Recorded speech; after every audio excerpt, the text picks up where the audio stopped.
मैं ज़हीर सर से गुजारिश करती हूँ कि वो सुजाउद्दीन शेख सर का इंट्रोडक्शन कराएं। अस्सलाम वालेकुम। ये हमारे उरपाड़ के हैं और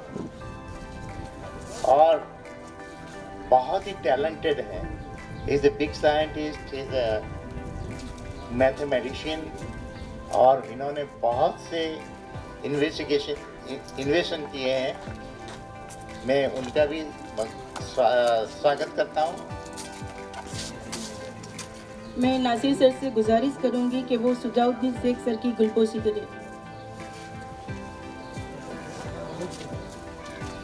सुजाउद्दीन भाई के लिए जितने भी कहें उतना कम है, वो खुद अपने आप बाद में आपको बताएंगे।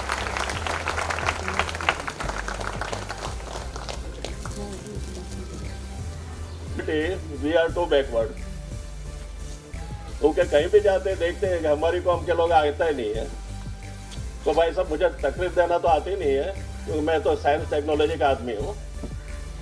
लेकिन क्या ये जो स्कॉलरशिप मिलती है, जो फैमिली आपको हेल्प करती है, समाज हेल्प करता है, उसका हमारा में जो इम्प्रूवमेंट होना चाहिए वो बहुत कम होता है। एक्चुअली ऐसा नहीं है कि मुस्लिम लोग साइंटिस्ट नहीं बनते, बहुत साइंटिस्ट हैं, 8वीं सदी से साइंटिस्ट हैं। ये मैं अपने तरफ से नहीं बोलता हूँ, ये पूना लाइब्रेरी है, संदेश लाइब्रेरी है, उसके साइंटिस्ट हैं, 8वीं सदी से साइंटिस्ट बताए गए हैं। Abu Musa Jabir bin Hayyan, pioneer of chemistry बोला जाता है। उन्होंने lead carbonate, arsenic, kohl, citric acid वगैरह की तहकीक की, फौलाद बनाने का तरीका बताया 8वीं सदी में। दूसरे मोहम्मद इब्न मूसा अबू अल खारिज़मी अलजिब्रा बीज गणित के आविष्कारक थे, ये भी है 8वीं सदी में।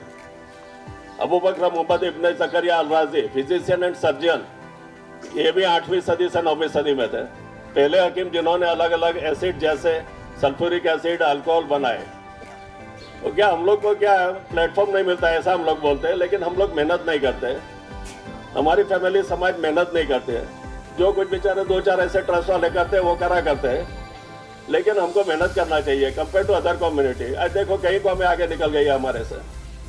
बैंकों की लोन भी मिलती है हमको, एजुकेशन में सब कुछ मिलता है। हमारे टाइम में तो कुछ नहीं मिलता था।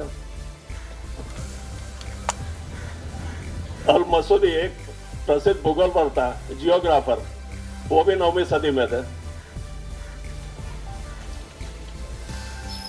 और आज के तो साइंटिस्ट अबुल कलाम आजाद को जानते हैं, जिन्होंने हमारा इंटरव्यू लिया था।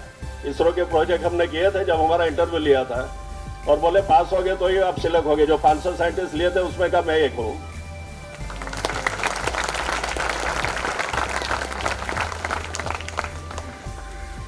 जहीर भाई, एक ऑल इंडिया ओरिएंटल कॉन्फ्रेंस चलती है, 1918 से उसका शुरुआत हुआ था। उसमें हर लैंग्वेज के तबका आता था।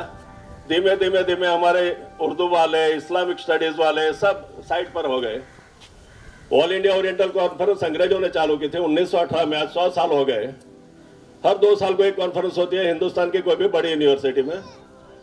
आसाम की गुवाहाटी यूनिवर्सिटी लेके वेरावल तक, और कश्मीर यूनिवर्सिटी से लेके केरला तक। केरला की शंकराचार्य यूनिवर्सिटी में भी हुई है। और वहाँ पे हम उसको बचाने के लिए उसमें Iranian, Arabic, Islamic, Arabic section, Persian section, Islamic studies, उसको बचाने के लिए मैं साइंस का आदमी, मैं उधर लैंग्वेज में दौड़ा। और अभी 100 साल का उसका गैदरिंग था कवि कालिदास गुरु यूनिवर्सिटी नागपुर। तो नागपुर के अंदर उसका 100 साल अभी गए महीने हुआ, 10, 11, 12 जनवरी को। तो वहाँ का मैं सेक्शनल प्रेसिडेंट था इसका, क्योंकि मुझे दौड़ना पड़ा, क्योंकि हमारे लिटरेट के आदमी आते नहीं आगे। बहुत यूनिवर्सिटियों में हमारे प्रोफेसर है और टीचर है, ये है, लेकिन आना ये जरूरी नहीं है। वो कौन जाएगा नागपुर तक? वो आरएसएस के कैंप में था, इसके लिए भी लोग डरते थे। लेकिन ऐसी कोई डरने की बात नहीं थी। हमने लगभग 50 प्रोफेसर जमा किए पूरे हिंदुस्तान से, जो इस्लामिक स्टडीज के थे, अरबिक के थे, ईरानियन के थे। लेकिन हम लोग क्या, एक इन्फिनिटी कॉम्प्लेक्स, संकुचितता बहुत रखते हैं हर चीज में। लेकिन इतनी जो मदद मिलती है, आपके पेरेंट्स भी पढ़ाते, पेरेंट्स खर्चा देंगे और क्या करेंगे आपके पेरेंट्स। लेकिन आज टाइम क्या है, गूगल का जमाना है, नेट पे चले रहते हैं। सब कुछ चीज नेट पे सही नहीं होती है। सोशल मीडिया भी बहुत गलत बताता है, आपको मालूम है। व्हाट्सएप पे लगे रहते हैं, रात को बिस्तर में भी तकिए के नीचे मोबाइल होता है। रात को 2 बजे भी व्हाट्सएप के मैसेज देखेंगे। अरे पढ़ाई पे ध्यान रखो, पढ़ाई करोगे तो मगज में जाएगा, नहीं तो सब कुछ गिनना भी कैलकुलेटर, हर चीज में कैलकुलेटर हम लोग लेते हैं। मोबाइल हुआ है तो क्या हुआ, हमने फॉरेन के भी स्टूडेंट देखे, अमेरिका के देखे, यूरोप के देखे, चाइना के देखे, बैंकॉक के देखे। सुबह में नौकरी करते, शाम को स्टडी करते हैं, शाम को स्टडी करते, सुबह में नौकरी करते हैं। हमारे वहाँ पे तो इतना बेस मिलता है, वो तो बेचारे खुद का खर्चा खुद निकालते हैं। ये कनाडा अमेरिका में भी बच्चे जो पढ़ने जाते हैं वो पार्ट टाइम जॉब करते हैं।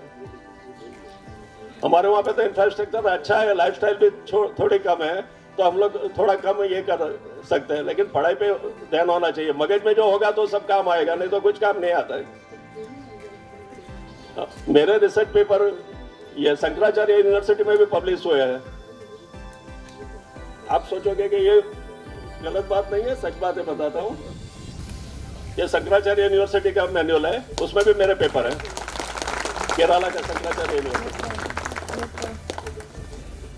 आपके पास नॉलेज होगा तो कोई छोड़ेगा नहीं, पीछे नहीं रखेगा। 610वां पेज है, देखना बाद में देखना।